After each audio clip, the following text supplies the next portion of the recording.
Nyakwitwa yaamanywa nka Magret Mahoro kandi ogu yitwa Omugwiraro owamushanga omu maka g'abanyabuzarebe nuko kumutera empango y'omutwe yaamwitiraho. Omusigazi bakweta kefa abe yateera omu kasheshe yaza omuze bakweta nkendano yashangayo muhara abenatora Kampala kwamushangayo abanza kwenda kumutera omusyo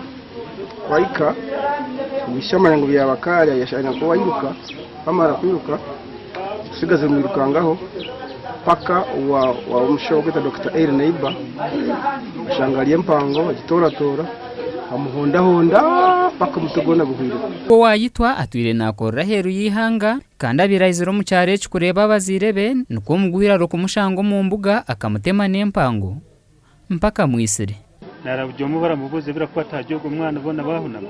konko gutiwe yashemba ino ndijo naza kumwita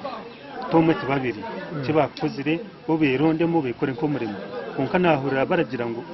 ubwo mwana wa mugambaho bamerere emerera so tindamanya ejo family nisha cyo kugira ngo babiko umuntu wo kwita abantu harimo ba chairman harimo ba councillors harimo na police bona barakimanya. Omugwiraro guti yakoma hamwe cyogu wenka ngo kuyamara kumwita yagumza mu yarumba abantu bataka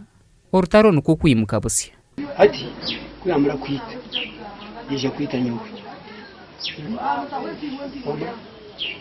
kuja kumwita yanshanga mu nzu narwana nawe batira ingo abataka bagaga bahishyira banya polisi nayo niho yarishe barasubira muri Tauni.